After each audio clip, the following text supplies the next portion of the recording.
Sollicité par les acteurs de la société civile gabonaise, garant de la protection des droits de l'homme, le collectif des notables et de l'unité de la République, tel un observateur de la vie de la nation gabonaise, tellement préoccupé par le climat sociopolitique actuel, a favorablement répondu à ce SOS en acceptant de leur tenir compagnie à cette audience que les autorités de l'Union européenne ont bien voulu leur accorder.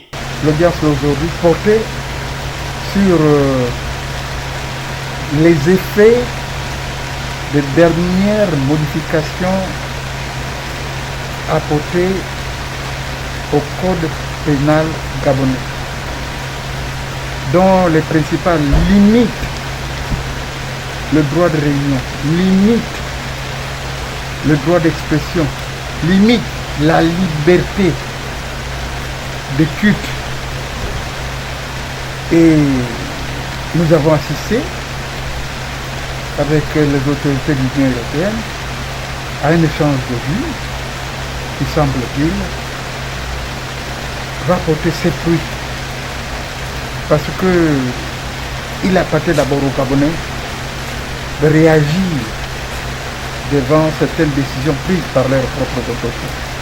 Ce n'est pas la société internationale, ce n'est pas la communauté internationale de prendre la place des Gabonais pour dire non, vous les autorités de tel pays, vous n'avez pas le droit de faire ceci, vous êtes en train de matérialiser.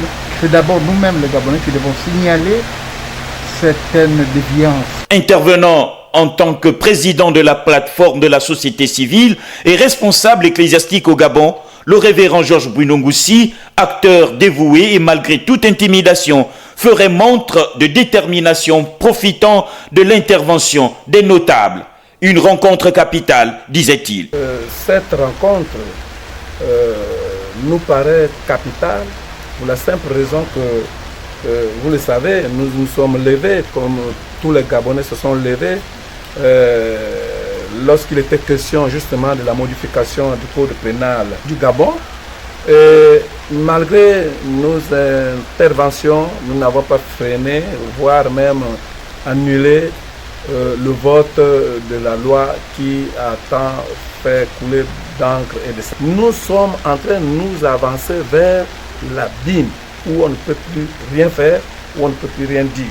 Alors nous étions obligés d'aller auprès de dignitaires, nos sages, des gens qui ont géré ce pays, pour leur demander une main d'association afin que nous passions chez nos partenaires. Parce qu'au niveau du Gabon, au niveau local, nous n'avons pas pu nous faire entendre.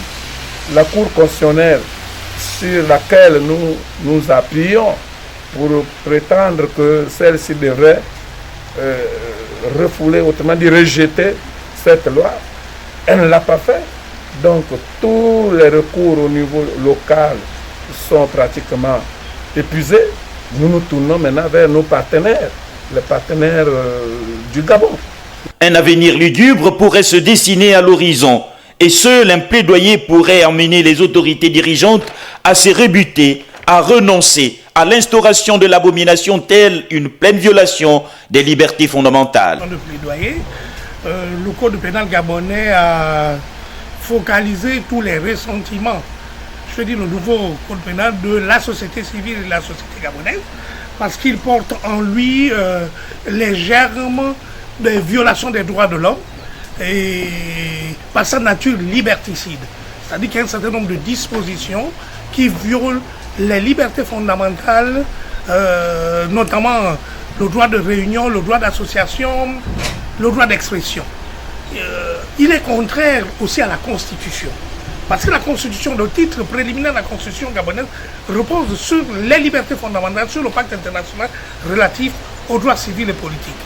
Donc, il existe plusieurs articles dans ce code pénal qui sont de nature à violer les droits de l'homme, à violer la démocratie et à faire du Gabon un état de non-droit. Ce code pénal fera du Gabon un état semblable à la Corée du Nord, à la Chine, au Zimbabwe à l'époque de Mugabe ou à la Biélorussie.